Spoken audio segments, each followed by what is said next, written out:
આપણી સાથે જોડાઈ ગયા છે ધોરણ 10 માં હાઈ પર્સન્ટેજ અને પર્સન્ટાઇલ મેળવનારા બે તેજસ્વી વિદ્યાર્થીઓ આપણી સાથે છે। દીપ પટેલ જેને મળ્યા છે 95.50% અને સાથે જ મળ્યા છે 99.99 પર્સન્ટાઇલ અને બીજી છે આપણી સાથે પ્રેક્ષા ડેલીવાલ જેને મળ્યા છે 90% અને 99.70 પર્સન્ટાઇલ। आप બંનેનું જીએસટીવી માં સ્વાગત છે અને સૌથી પહેલા તો કોંગ્રેચ્યુલેશન્સ, બહુ સરસ માર્ક સાથે આપ બંને પાસ થયા છો। પ્રેક્ષા તને સૌથી પહેલા પૂછવા માંગીશ કે આટલા પર્સન્ટેજ અને આટલા પર્સન્ટાઇલ મેળવવા માટે કેટલી મહેનત કરી છે?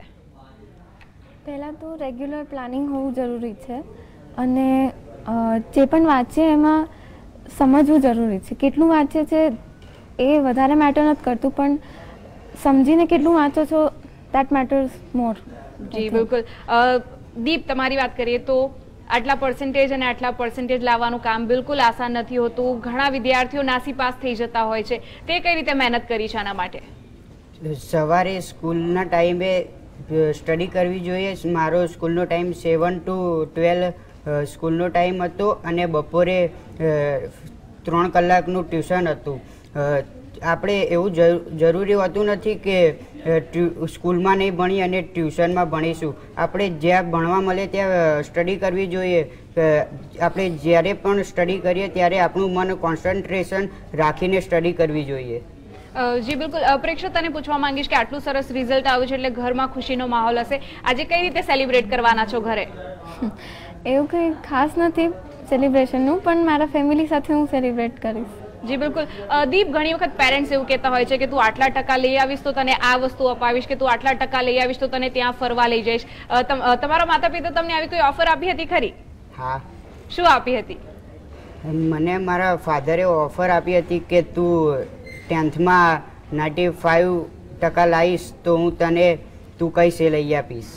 જી બિલકુલ। અને તમે શું લેવા માંગો છો? બાઇક લેવા માંગો છો, પણ બાઇક તો તમે હમણાં ચલાવી નહીં શકો, 18 વર્ષના થશો એ પછીથી તમને લાયસન્સ ને મળશે, પછી ચલાવશો ને? હા। જી બિલકુલ। પ્રેક્ષા, તને પૂછવા માંગીશ કે સ્કૂલ તરફથી કેવો સપોર્ટ મળ્યો છે? સ્કૂલ તરફથી પ્રિન્સિપલ સર અને ટીચર્સનો બહુ સરસ સપોર્ટ મળ્યો છે।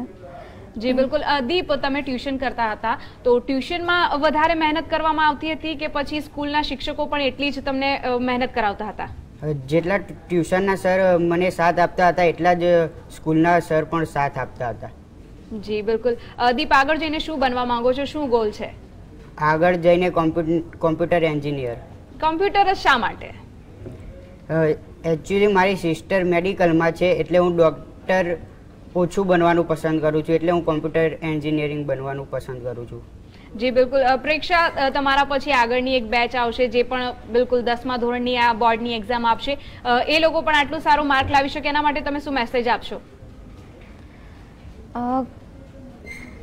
મેં જેમ કીધું કે તમે રોજે રોજનું સ્કૂલમાં કરો કે ટ્યુશનમાં જે કરો એ ઘરે આવીને એકવાર રિવાઇઝ કરો, એ તમને બેનિફિટ કરશે। અને એક્ઝામ પહેલાં મહિના કે 2 મહિના પહેલાં પ્લાનિંગ કરો કે આટલા દિવસમાં મારે આટલું પતાવવાનું જ છે, બિલકુલ, તો સારું રહેશે।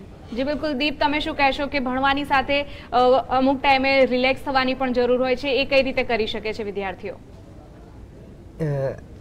એવું જરૂરી નથી હોતું કે આપણે આખો દિવસ વાંચ જ કરવું જોઈએ, આપણે માઇન્ડ ફ્રેશ પણ કરવું જોઈએ।